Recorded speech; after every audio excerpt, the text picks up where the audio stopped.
10 menit terakhir kita tadi sudah dengarkan bagaimana komitmen dari para calon secara singkat dalam 2 menit menjawab soal komitmen mereka ya. Kalau mereka jadi ketua umum, bagaimana melaksanakan bantuan hukum. Ada yang sudah secara pengalaman, Pak Luhut kita sudah tahu bagaimana pengalaman kiprahnya. Ada Pak Hambre yang sudah melaksanakan itu semua lewat organisasi AAI ya, bahkan sudah diakui oleh negara. Ada tadi dari rezim lama, kira-kira begitu ya, rezim yang berkuasa hari ini sudah menjelaskan, tapi ada satu komitmen baru kira-kira per kasus hitungannya. Tadi Pak Junifer juga sudah menjelaskan soal reward, kira-kira seperti itu. Baik, kita bisa akan mendalami dan saya pikir nanti akan kembali sedikit banyak soal ini semua lewat pertanyaan, saya bilang banyak nih pertanyaannya, dari para praktisi hukum, ahli hukum, para pemikir hukum juga. Di sini ada Ibu Bivitri, Prof. Jimli, dan Romo Andang. Saya serahkan ke Prof. Jimli untuk memulai secara kolektif bersama-sama.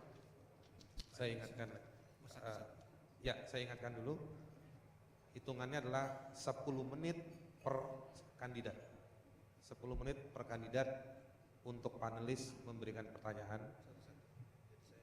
Dan saya ingatkan juga 10 menit itu juga harus ada waktu yang cukup untuk kandidat memberikan jawaban. Pertanyaan diberikan ke orang per orang, kandidat per kandidat. Silahkan panelis memilih mana yang lebih dahulu untuk dimulai, dan harap pada akhir pertanyaan memulai untuk waktu dihitung. Di tengah pertanyaan bisa disela untuk pendalaman, pelurusan, klarifikasi dan lain-lain. Begitu juga dari para kandidat untuk menjawab. Baik, saya serahkan ke Prof. Jimli. Baik, saudara kandidat, secara umum menurut saya semua kandidat ini bagus semua. Semua berpengalaman, semua menguasai masalah, dan semua pantas jadi ketua umum. Cuma kan ketua umum hanya boleh satu. Ya mudah-mudahan nanti kalau kalah ya jangan bikin organisasi baru.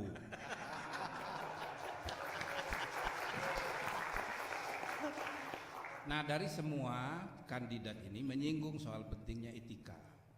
Saya rasa ini benar sekali. Cuma kan bagaimana itu kira-kira mau memperkuat etika profesional para advokat? Karena sekarang yang kita hadapi sekarang ini bukan hanya profesi advokat, tapi juga profesi hukum pada umumnya. Semua profesional hukum belum bekerja profesional sesuai dengan tuntutan standar etika, ya kan, universal. Nah, jadi ini problem, bahkan di masyarakat kita sekarang semua profesi itu tidak profesional, dan itulah menyebabkan munculnya kebutuhan untuk mengkriminalisasi profesi, karena profesi itu belum profesional. Nah, jadi sekarang undang-undang sudah jelas mengatur tentang etika. Ada Dewan Kehormatan.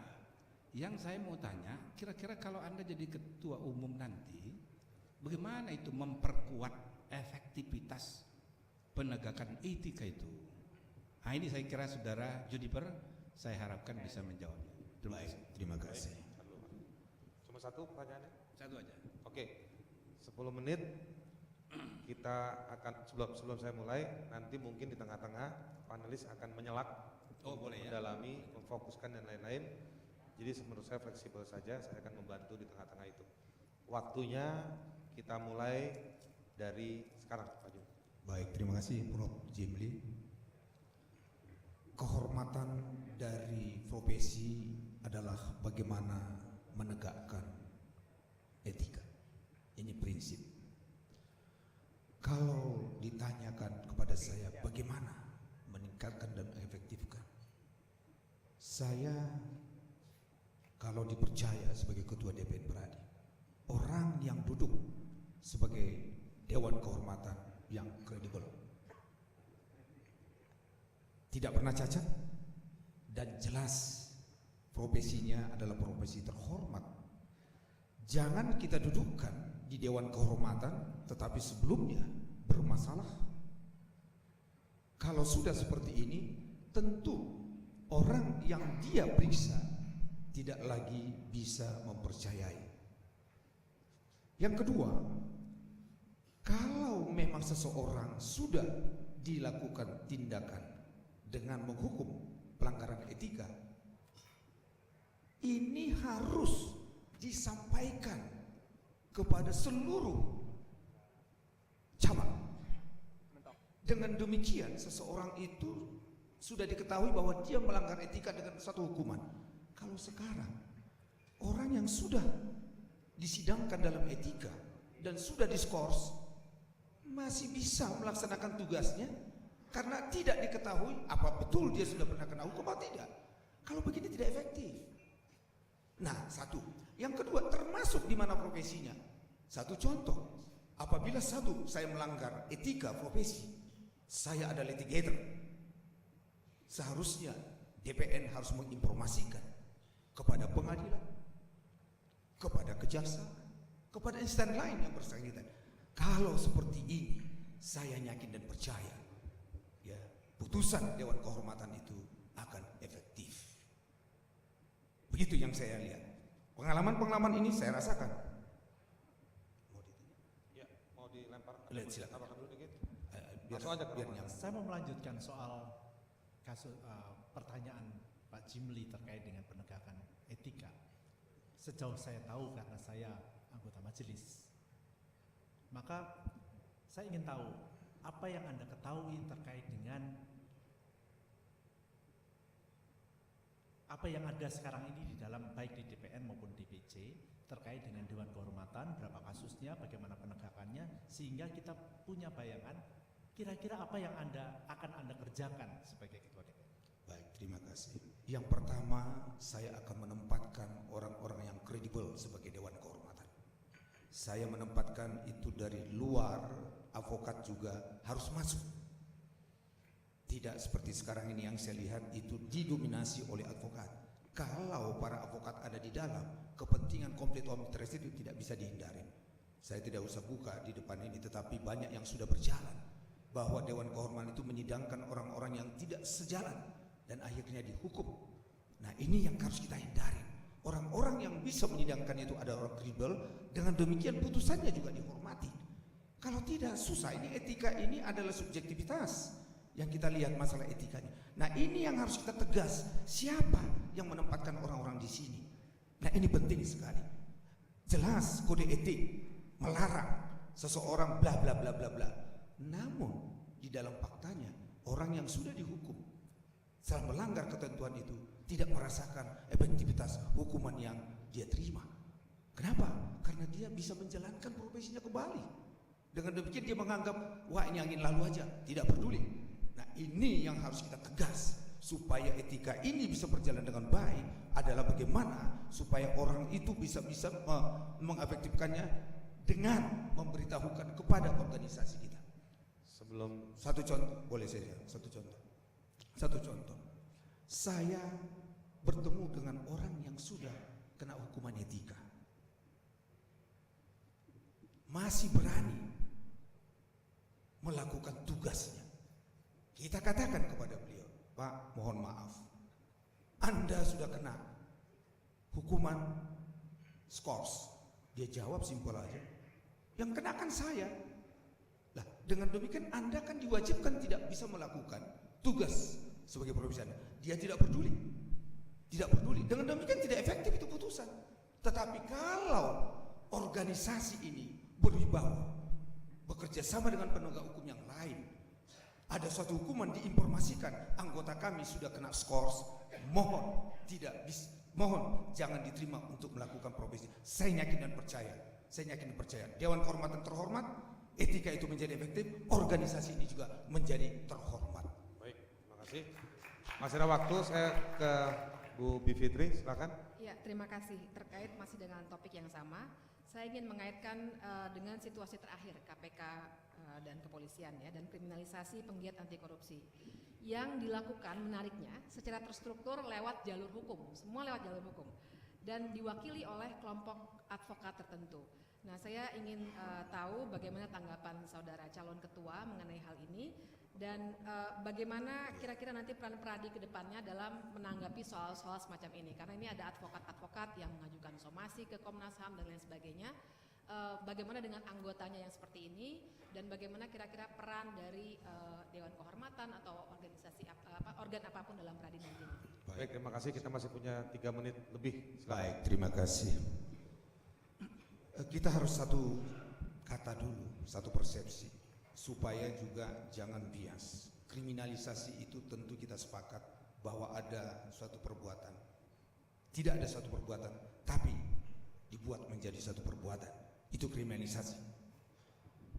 Kalau ini yang terjadi terhadap anggota dari Pradi, tidak organisasi harus tegas membela, harus jelas menyatakan bahwa tindakan ini adalah tindakan yang telah mempermalukan profesi, tidak menghormati profesi. DPN harus tegas di sana. Satu. Yang kedua, kalau advokat melakukan somasi, tentu kalau memang ada dasar hukumnya harus kita dukung. Tetapi kalau tidak ada dasar hukumnya, disinilah peran Dewan Kehormatan untuk memanggil advokat tersebut, karena ada di ketentuan undang-undang yang menyatakan. Saya bisa bacakan sebetulnya. Saya nggak tahu para advokat di sini pernah baca apa tidak. Jelas dikatakan di sini. Pasal 15 Undang-Undang 15 yang mengisyaratkan adanya hak imunitas. Kemudian untuk kita bisa menolak klien, termasuk melakukan somasi apabila di sini disebut kode etiknya dapat menolak memberi nasihat dan bantuan hukum kepada setiap orang yang memerlukan jasa atau bantuan hukum dengan mempertimbangkan karena tidak sesuai dengan keahlian bertentangan dengan hati nuraninya. Kalau sudah jelas bahwa memang tidak tepat melakukan somasi kepada suatu badan atau orang, seharusnya dia bisa menolak. Kalau saya tegas menyatakan, kalau tidak sesuai dengan tuntutan saya, berapapun dibayar saya akan menolak. Saya tegas menyatakan. Banyak teman mengetahui saya. Ada raja narkoba. Saya katakan raja narkoba mau bayar sama saya 2 juta US untuk saya tangani. Tapi saya melihat tidak layak saya bela ini. Saya menolak. Saya tidak melihat duitnya, tetapi saya menghormati kode etik. Inilah yang saya akan lakukan, dan di sini Dewan Kehormatan harus berperan.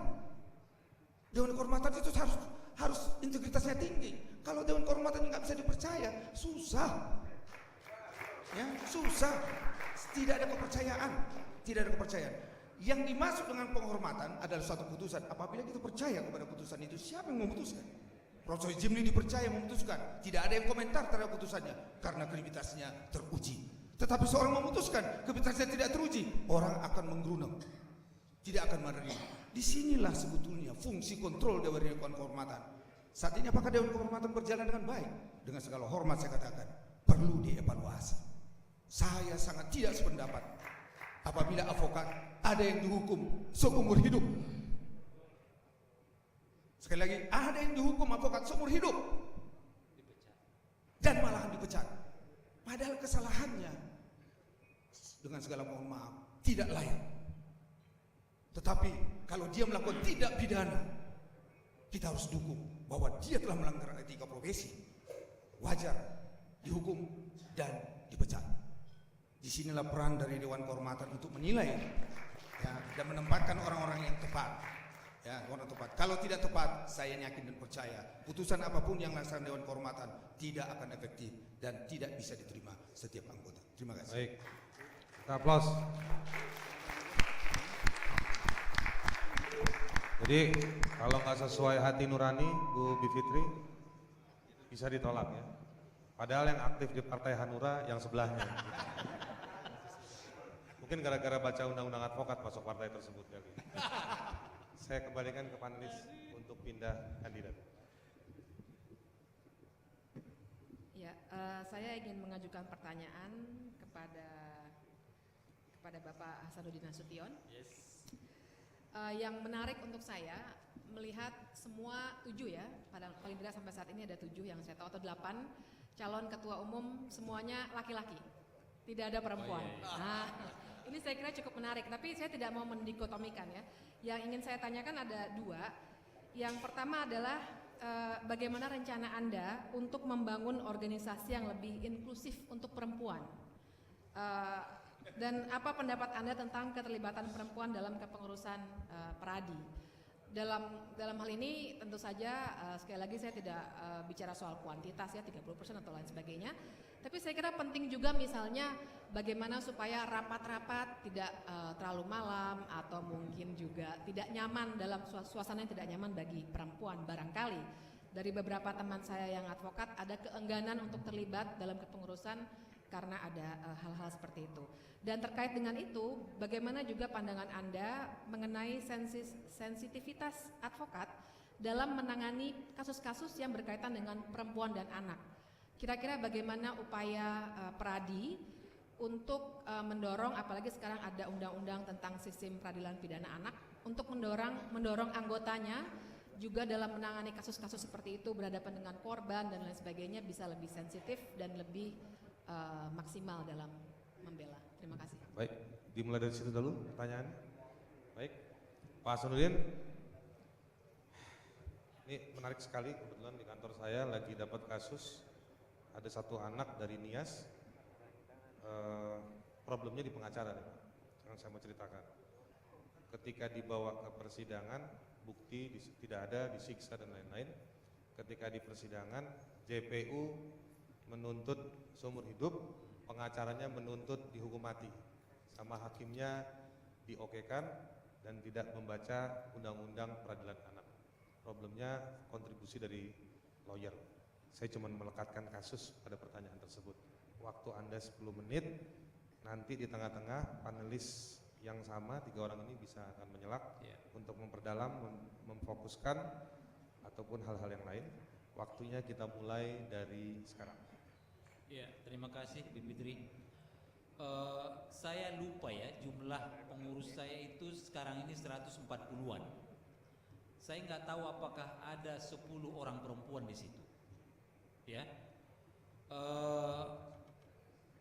kalau dibandingkan dengan pengurus yang besar seperti ini, saya sih sebenarnya tidak keberatan kalau ada perempuan lebih banyak. Dan itu menjadi warna tersendiri menurut saya dalam kepengurusan. Cuman saya bercita-cita banget, ingin banget bahwa kepengurusan ke depan ini tidak sebesar seperti ini.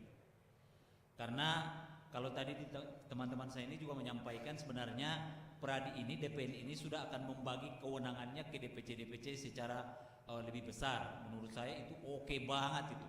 Dan oleh karena itu kan tidak diperlukan lagi pengurus yang besar. Nah, bahwa perempuan perlu di dalamnya, ya, bahwa rapat-rapat itu menurut saya kan itu kita sendiri yang mengatur apakah itu malam, apakah siang. Cuman memang rapat Peradi itu selama ini juga terjadinya pada sore hari karena dianggap sudah selesai melaksanakan profesi gitu ya. Nah, kemudian kalau terkait dengan kasus perempuan itu di kita juga ada bidang itu, ya. Kita sudah bekerja sama dengan UNESCO, membuat kajian UNESCO apa itu ya, saya lupa. Iya, enggak UNESCO itu. Saya ketemu juga dengan Direktur UNESCO Indonesia itu pada waktu tahun 2009 karena dianggap pengacara Indonesia atau pengacara kita di Indonesia ini kan berbeda penanganan terhadap anak. Dan berulang kali kami ketemu, saya dengan Menteri Kehakiman juga ada paling tidak 5 kali ketemu membicarakan mengenai ini. Terus dengan Menteri Pemberdayaan Perempuan juga ada beberapa kali, 1 kali seminar bahkan, dan mengkaji mengenai ini. Dan juga kemudian ada banyak di tempat-tempat tertentu yang kami lakukan FGD untuk membahas kemudian hal-hal yang khusus terkait dengan penanganan perempuan dan juga terhadap anak dalam kaitannya dengan tindak pidana. Itu terjadi di Batam kami lakukan, kemudian di Mataram, kemudian di Irian Jaya, lalu kemudian di Jakarta. Nah, kalau saya berpendirian bahwa ini harus diperkuat lebih hebat, ya, harus diperkuat lebih hebat, dan kemudian pemahaman terhadap penanganan tindak pidana terhadap anak juga harus lebih diperluas terhadap seluruh advokat yang ada di Indonesia. Bila perlu bekerja sama dengan pemerintah melalui Menteri Pemberdayaan Perempuan dan kemudian selama ini kan memang kalau bicaranya program di Peradi itu uang susah keluar. Jadi kalau bicara ini nanti uang nggak bisa gitu loh. Jadi saya kerepotan banget kalau soal ini. Nah, saya ingat betul bahwa kerjasama dengan UNESCO itu UNICEF. Mohon maaf. Itu pun akhirnya memang dibiayai oleh UNICEF juga itu. Ya. Jadi kalau soal biaya pastilah kemungkinan kesulitan kita di soal itu. Jadi ini harus diatasi. Tadi kan rekan Hampir mengatakan bahwa DPN itu sebenarnya punya uang banyak banget gitu. Saya sendiri nggak tahu kalau jumlahnya. Terus terang. Jabatan Anda apa Pak? Sekretaris Jenderal. Baik. Ke Romandang silakan. Saya mengamati bahwa program-program yang biasanya di tanda petik kampanyekan oleh baik ketua maupun calon ketua adalah bagus-bagus. Tapi dalam pelaksanaan memang kemudian tidak terjadi. Salah satunya adalah karena memang ya waktunya hampir tidak ada. Bagaimana pendapat Anda andai kata diusulkan bahwa selama 5 tahun menjabat sebagai ketua tidak boleh praktek sebagai pengacara? Saya sih setuju banget itu. Anda siap? Loh, kenapa memang? Siap lah. Semua kita harus siap kalau menurut saya ya. Saya nggak tahu nanti bagaimana mengaturnya, tetapi kalau ditanya siap. Nggak mesti tidak siap. Harus siap. Saya nggak tahu apa juga yang selama ini kan memang di Peradi itu volunteer kali ya. Itu tidak ada apa-apapun yang kemudian didapatkan oleh mereka kecuali menghabiskan waktu. Dan menurut saya, pengalaman saya selama 12 tahun itu memang relatif ini waktu nggak bisa tidak harus disiapkan. Ya, kalau tidak ya seperti ini. Jadi memang kalau pertanyaannya harus siap, ya saya siap.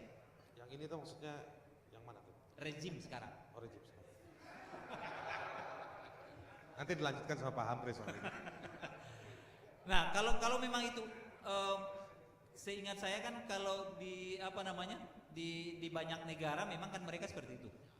Menyiapkan waktu khusus untuk itu, tidak menjalankan profesi selama dia menjalani jabatan itu. Cuman memang mungkin kesulitannya di sini kita terlalu lama jadi ketua umum itu. Kalau 10 tahun dia misalnya tidak berpraktik mungkin masalah juga sih. Jadi kalau saya lebih singkat, mungkin 1 atau 2 tahun saja udah bagus. Baik, ada pertanyaan tambahan dari Prof. Jimli? Silakan. Ya, tambah sedikit. Jadi penting itu untuk fokus ya supaya waktunya tidak terbagi dengan urusan lain. Dan juga ini ada kaitannya dengan konflik kepentingan. Nah, terkait dengan itu juga soal partai.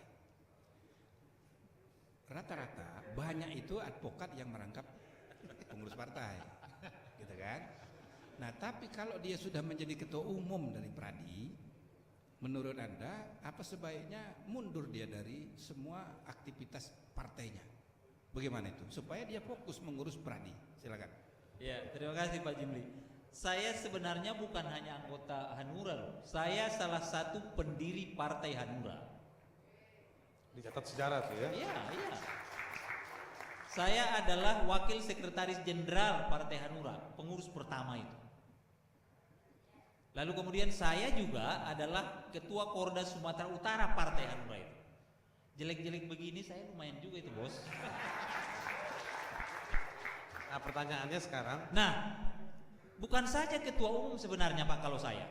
Seluruh pengurus kalau saya di DPN itu dan termasuk DPC itu harus mereka tidak boleh menjadi bagian dari partai. Setelah saya menjadi sekretaris jenderal itu saya langsung mundur dari Partai Hanura Pak. Bukan hanya karena harus ketua umum kalau bagi saya. Nggak mundur dari pendiri Hanura? Nggak bisa itu nggak- dicatat sejarah. Dan itu sejarah banget, Bos. Ya. Dan oleh karena itu kalau misalnya Pak Jimli mengatakan hanya ketua umum, kalau saya enggak, Pak. Sebagian pengurus itu semuanya jangan terkait dengan partai karena itu juga konfliknya luar biasa. Saya merasakan banget itu. Oleh karena itu, karena ini profesi kaitannya dengan partai sama sekali tidak lagi sejalan sama sekali. Dan saya langsung kemudian itu saya mundur. Dari para calon ada juga yang anggota partai selain Bapak? Saya nggak tahu. Nggak tahu. Atau belakang nggak tahu? Saya nggak kompeten menjawab itu. Partai. Kalau saya dari awal menolak jadi anggota partai dari Tapi awal. Anda nggak dikasih suruh ngomong nih sekarang. Pokoknya cari kesempatan masuk.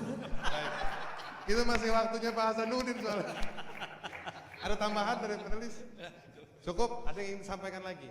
Anda masih punya waktu banyak.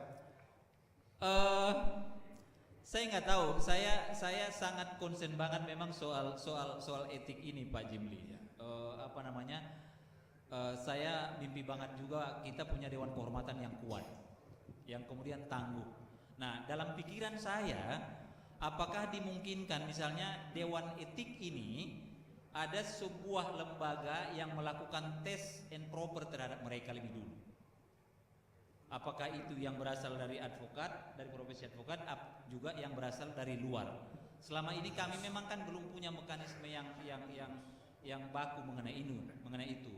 Jadi kami masih mengambil karena saya hampir terlibat dalam semua itu, melibatkan semua agama-agama juga termasuk organisasi LSM dan juga akademisi.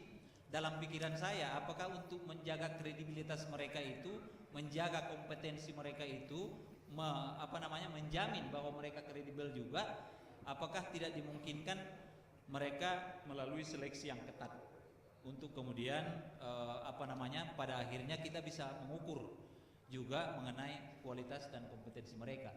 Jadi itu yang penting menurut saya juga dilakukan. Baik, terima kasih. Pendukungnya silakan aplaus buat Pak Hasanuddin Nasution, kandidat dari rezim yang berkuasa. Sudah diakui sendiri kan, sudah diakui sendiri. Rezim semua sih saya ngerti. 1, 2, 3. Baik, sekarang kembali ke panelis. Romo Andang akan memimpin. Silakan menyebut nama dari 2 tersisa yang akan ditanyai. Saya mau bertanya untuk Pak Humphrey. Tadi dikatakan bahwa Officium Nobile menjadi salah satu fokus perhatian. Tapi yang mengatakan nobile seharusnya bukan orang yang bersangkutan, tapi orang luar, yaitu adalah anggota masyarakat. Dan itu terkait dengan tadi pertama etika, tapi yang kedua mengapa disebut nobile karena terkait dengan masyarakat dan itu adalah keadilan. Maka pertanyaan saya terkait dengan hal itu, yang kalau toh hanya boleh diajukan satu pertanyaan, maka pertanyaannya bukan satu tapi A dan B. Pertanyaan A terkait dengan nobile yang dari dalam. Saya mengamati justru yang tidak pernah masuk dalam aduan di majelis atau Dewan Kehormatan adalah terkait dengan transaksi-transaksi hukum yang justru dalam banyak pandangan masyarakat adalah dilakukan oleh para advokat, dan atau advokat bisa dikatakan sekedar sebagai calo atau broker kasus, broker hukum, dan itu hampir tidak tersentuh dalam aduan-aduan itu. Jarang sekali saya atau kami mendapatkan kasus seperti itu, padahal itu yang sebenarnya paling merusak dan juga merusak seluruh sistem hukum di Indonesia ini. Bagaimana Anda nanti menyikapi hal ini andai kata Anda menjadi ketua? Yang kedua, yang B maksud saya, terkait dengan memperjuangkan keadilan, karena inilah nobilenya di situ. Bagaimana pendapat Anda terkait dengan kasus-kasus yang bukan hanya terkait dengan keadilan komutatif antar dua orang atau kasus-kasus baik perdata maupun pidana, tetapi juga terkait dengan tanda petik keadilan yang lebih luas. Misalnya sekarang ini keadilan masyarakat adat di dalam konteks tanah-tanah yang terkait dengan tanah-tanah adat atau juga hutan-hutan yang dalam banyak kasus mereka kalah. Padahal ini adalah bagian dari keadilan sosial. Apakah ada di dalam cakrawala Anda sebagai calon ketua Pradi untuk memperjuangkan apa yang tadi Anda katakan sebagai sebuah program untuk peningkatan kapasitas advokat, dan ini terkait dengan nobilitas dari advokat itu. Terima kasih, itu pertanyaan saya. Terima kasih Pak Mandang. Ada tambahan dari dua panelis yang lain? Cukup, nanti kita bisa sampaikan di tengah-tengah. Saya tidak akan mengulang, saya pikir pertanyaannya cukup berat. Saya takut salah tafsir nanti. Karena officium nobile. Karena officium nobile. Baik, Pak Hampre, waktu Anda 10 menit. Di tengah-tengah Anda bisa disela dengan pertanyaan lain dari panelis untuk lebih fokus, memperdalam atau pengembangan dari pertanyaan awal.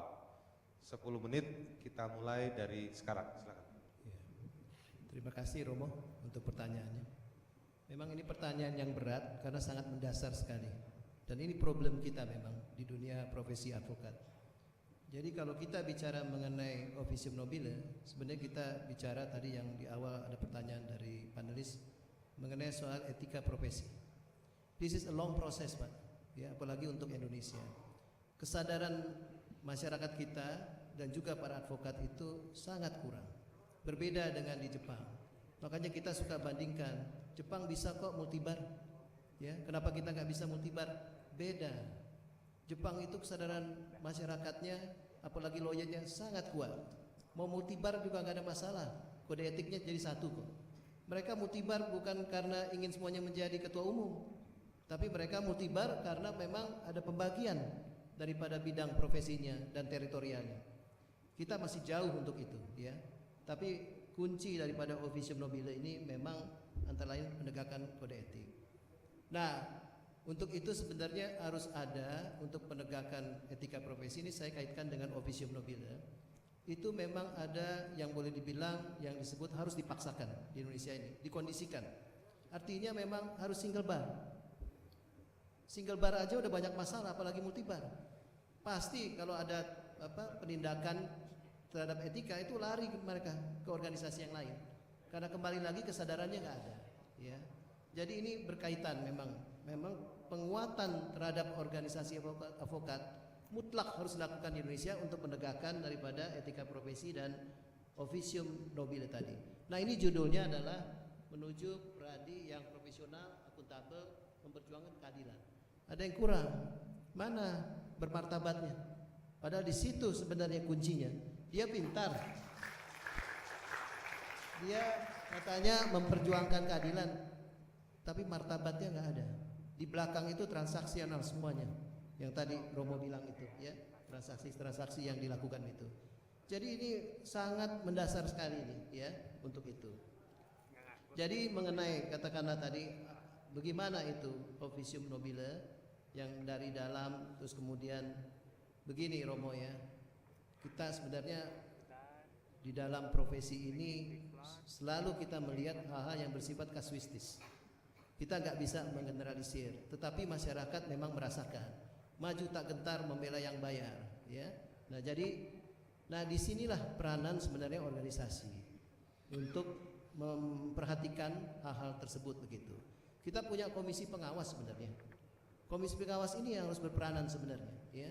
Bukan semata-mata menghukum, tapi sosialisasikanlah itu kode etik supaya tertanam kesadaran untuk menjadi advokat yang officium nobile untuk itu.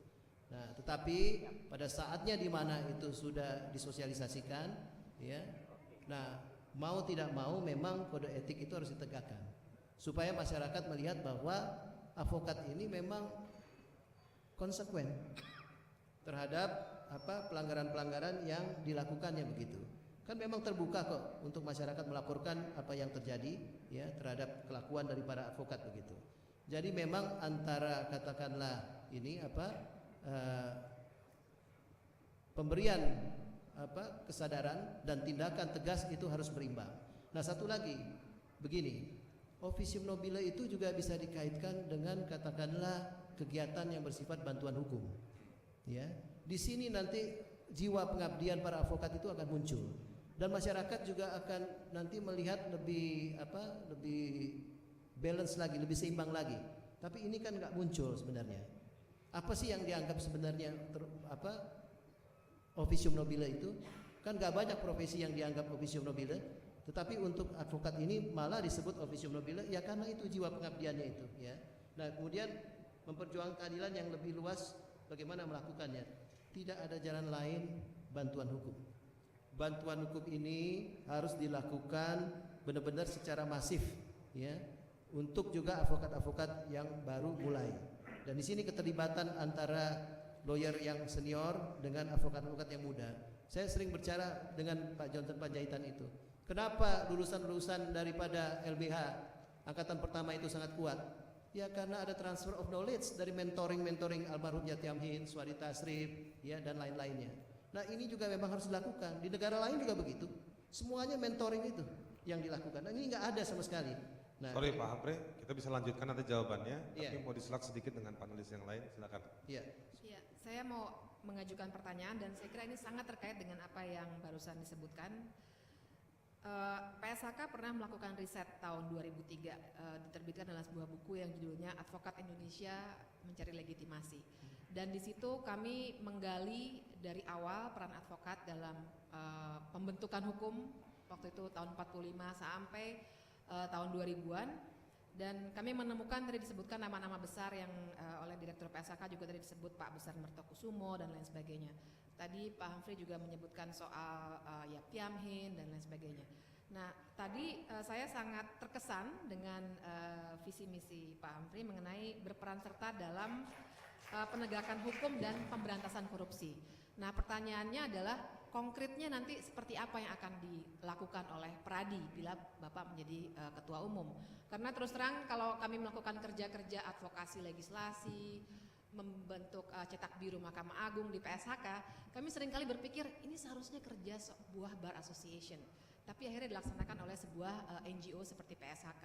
Kira-kira konkretnya bagaimana nanti Pradi mau di organisasinya dan rencana konkretnya bagaimana bisa berperan dalam penegakan hukum dan pemberantasan korupsi. Terima kasih. Silakan, saya mengingatkan waktunya tinggal 3 menit. Ya, ini memang pekerjaan yang harus dilakukan ini, ya, untuk menciptakan juga profesi officium nobile tadi.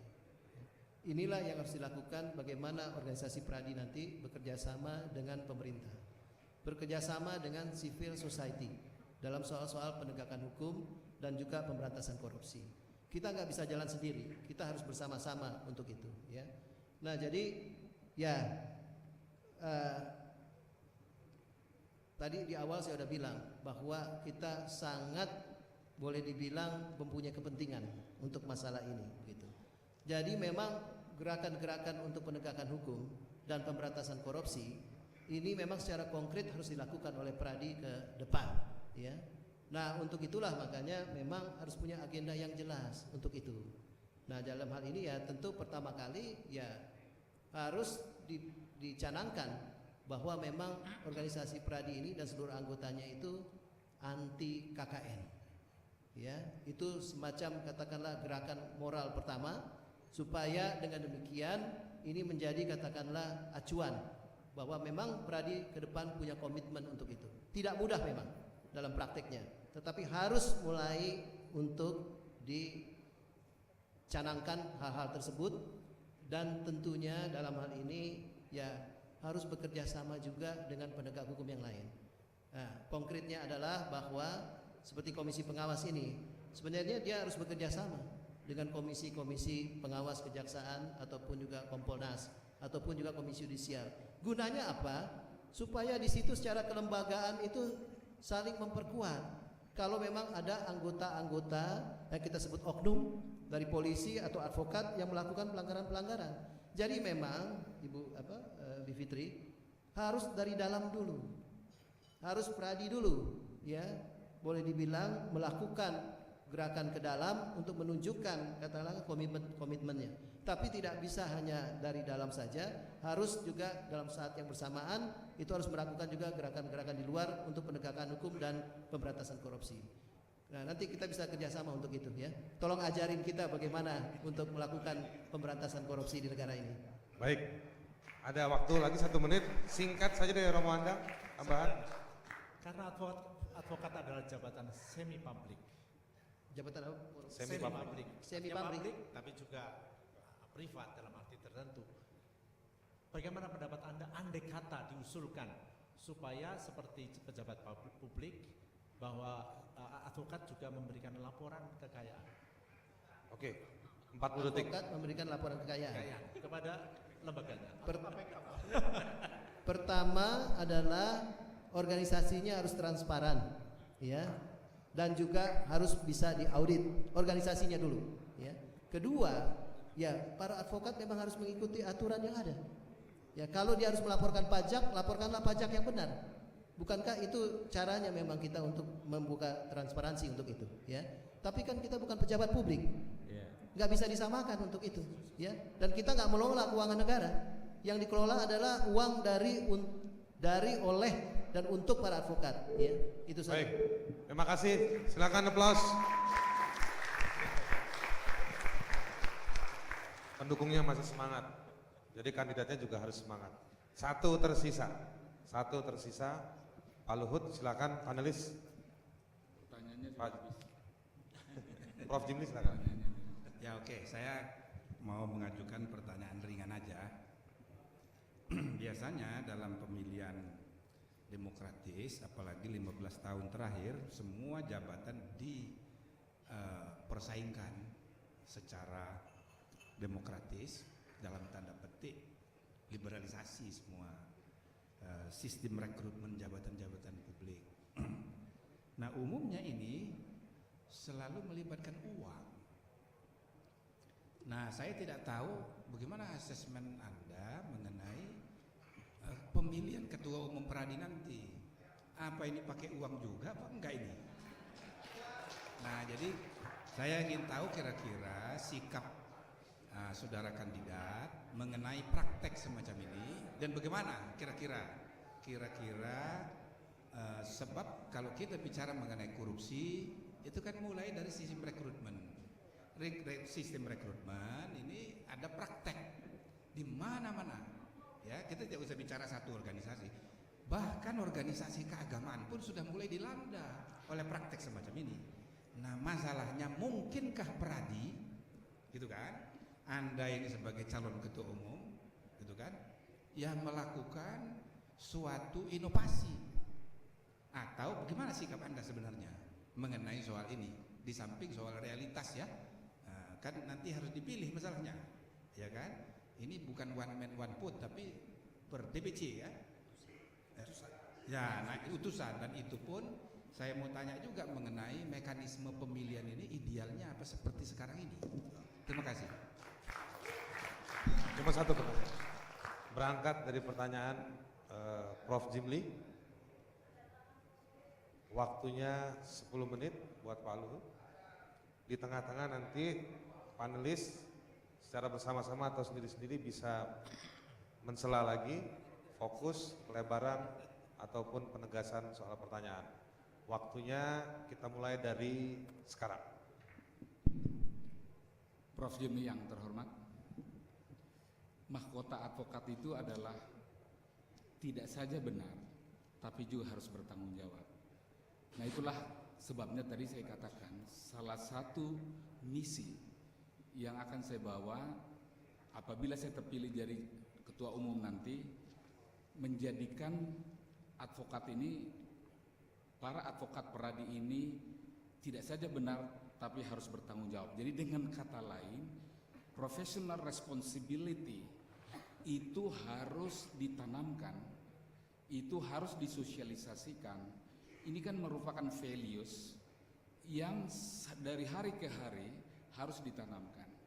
Jadi tidak saja benar tapi juga harus bertanggung jawab nih. Ada kaitannya tadi soal etika itu tadi. Bahwa advokat sebagai orang pintar, profesi itu kan adalah knowledge atau keahlian yang mengaplikasikan keahliannya dalam masyarakat secara bebas. Tapi kebebasan itu kan ada batasnya, batasnya adalah etika. Jadi kalau advokat itu tidak beretika, maka menurut saya dia bukan lagi advokat.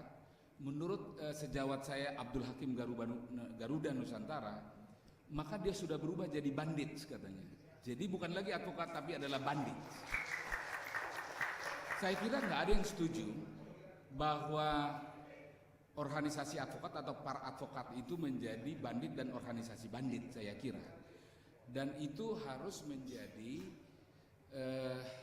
program kita, harus menjadi misi kita supaya itu tidak terjadi. Saya pernah baca buku ya, ada satu kejadian di Jepang sekitar tahun 50-an. Kalau orang bertemu dan bersalaman mengatakan apa pekerjaannya begitu ya, dan kalau dikatakan advokat, saya advokat, orang yang diajak bicara itu akan cenderung mengatakan apakah nggak ada pekerjaan yang lebih baik, apakah ada lagi pekerjaan yang lebih baik. Kalau kita sudah sampai kepada keadaan seperti ini, maka menurut saya lebih baik, saya kira advokat itu ditiadakan aja dalam sistem hukum kita. Saya kira kalau sampai kita mengarah pada situasi yang demikian. Secara konkret tadi Prof. Jimli mengatakan kepada saya tentang money politics ya. Ini pertanyaan yang konkret. Saya sudah katakan, saya ikut di dalam proses pemilihan ini. Saya tidak sekedar untuk ingin menjadi ketua umum, tapi saya ingin di dalam proses ini saya ikut menanamkan nilai-nilai atau values yang saya katakan itu tadi. Dalam setiap proses yang saya laksanakan, saya berusaha untuk memastikan bahwa values itu terjadi. Sebagai contoh begini, kami semua saya kira calon yang di sini sudah pergi ke cabang-cabang untuk menjelaskan visi dan misi. Kita bertemu dengan mereka, kita berdialog dengan mereka. Ada satu cabang misalnya, saya tanpa menyebut namanya, dia mengatakan begini, Anda boleh menyampaikan visi dan misi di tempat kami kalau Anda taruh dulu uang. Karena kebetulan dia lagi membangun kantor, ya, membangun kantor di atas tanahnya. Saya nggak usah sebutkan. Ada yang mengatakan bahwa calon ada yang sudah meletakkan 300 juta. Ini konkret ini. Dikatakan gitu ya, 300 juta. Ada yang mengatakan sudah menaruh 250 juta. Ada yang mengatakan 50 juta. Saya katakan bahwa kalau itu memang caranya, lebih baik kita nggak bertemu. Dan memang saya nggak bertemu dengan salah satu cabang yang besar ini. 25 suaranya, ya, karena ini cabang besar. Buat saya ini bukan soal teknis, ini soal prinsip, soal etika. Kalau itu tidak dijalankan, rusak kita semua. Dan itulah sebabnya saya katakan bahwa professional responsibility itu sebagai misi itu harus dilaksanakan, harus ditegakkan. Kalau bukan kita, kalau bukan sekarang, kapan lagi? Begitu. Nah, jadi percayalah bahwa 18 tahun saya di LBH memegang prinsip-prinsip yang begitu, tidak akan pernah luntur hanya ingin jabatan jadi ketua umum Peradi. Sayang sekali saya kira track record itu. Pertanyaannya kan adalah bagaimana pemilihan yang ideal? Sebenarnya pada 5 tahun yang lalu, ya, 5 tahun yang lalu itu Munas Peradi sudah mengatakan kita harus one man one vote. Kita harus one man one vote. Dan harus sudah dirubah anggaran dasarnya paling lama 2 tahun. Bagaimana konsep one man one vote itu diaplikasikan. Tapi sampai hari ini, ya nggak tahu entah kemana itu one man one vote itu. Nah oleh karena itu kalau saudara Denny Kailimang, sejawat senior Denny Kailimang mensomasi, itu memang pada tempatnya. Tapi beliau sebenarnya adalah juga Komnas. Dia punya kewenangan lebih jauh sebenarnya untuk menanyakan ini. Tapi saya masih belum mendengar kan begitu ya. Tapi memang kita udah sepakat. Artinya sepakat advokat Peradi itu idealnya adalah one man one vote. Tapi sekarang anggaran dasar yang sekarang mengatakan bahwa sistem perwakilan. Setiap cabang ada secara proporsional suara. Dan seperti yang saya katakan tadi, ada satu cabang yang besar 25, mungkin terlalu menarik barangkali sehingga mau meletakkan uang 250 juta, 300 juta. Dan saya katakan, saya nggak akan pernah pergi ke tempat itu karena buat saya, sekali lagi saya mengatakan, sekali itu saya lakukan, maka selesailah saya sebagai advokat. Jadi kalau disebut tadi nobility-nya di mana kan gitu loh kalau mau kita melakukan hal yang demikian. Nah oleh karena itu ke depan memang ya para ahli yang bergabung di Peradi ini, para orang-orang pintar ini harus merumuskan bagaimana cara yang baik dan bagaimana kita menghargai setiap suara dari kira-kira sekarang 35.000 saya kira advokat sekarang yang terus bertumbuh dengan cepat, karena pertumbuhannya itu kira-kira 5.000 nih per tahun, karena dilaksanakan ujian sekarang 2 kali, yang menurut saya ini perlu direview. Apakah nanti organisasi Pradi dengan cara yang demikian seolah-olah tempat untuk penampungan pengangguran-pengangguran? Jadi ada argumentasi yang mengatakan bahwa terlalu banyak lulusan sarjana hukum sekarang, maka harus ini ditampung sebagai advokat. Nah, oleh karena itu passing grade-nya itu diturunkan. Saya dulu katakan harus 8, karena ini kan organisasi kehormatan. Jadi di sini bukan sekedar lulus, tapi memang orang yang terpilih, yang memang bakatnya itu menjadi advokat. Nah, sekarang itu 7, kemudian turun lagi 6,5. Bahkan ada yang mengatakan 5,6 mestinya juga lulus katanya. Kan bukannya di universitas 5,6 sama dengan C, kan begitu kan, boleh lulus. Saya bilang ini bukan soal lulus dan tidak lulus, apakah dia orang yang tepat untuk menjadi advokat atau tidak. Nah, jadi untuk mengorganisasikan orang-orang yang pintar yang semakin banyak ini sekarang, maka harus ada cara yang baik, semua sebagai organisasi yang demokratis, partisipatif. Jadi bukan oleh kelompok oligarki gitu, atau kelompok orang yang memang punya kemampuan yang luar biasa, katakanlah memanipulasi keadaan sehingga kemudian dia bercokol sebagai penguasa di sana. Tapi saya percaya dengan reformasi yang ada sekarang, perubahan itu bisa saya bawa, saya kira, karena saya menanamkan nilai-nilai dalam proses ini.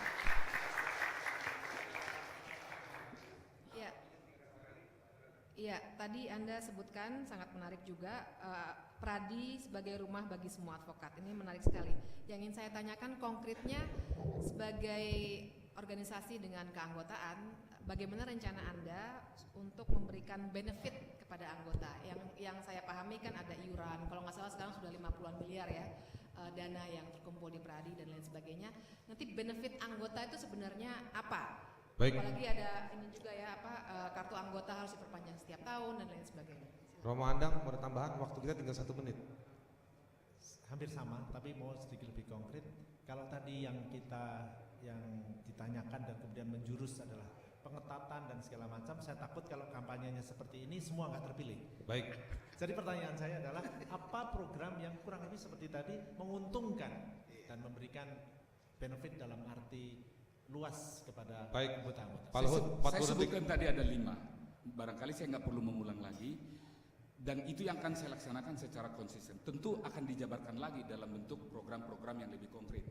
Tapi benefit yang paling penting adalah yang konkret adalah ketika Bambang Wijoyanto, seorang advokat menjalankan prakteknya di Borgol secara tidak seharusnya menurut undang-undang, mestinya Pradi itu organisasi profesi harus bicara di sana. Tapi nggak bicara, tapi ketika saya di Padang, saya berbicara yang pertama kali mengingatkan bahwa ada MOU yang dilupakan dan kemudian itu berkembang diskusi.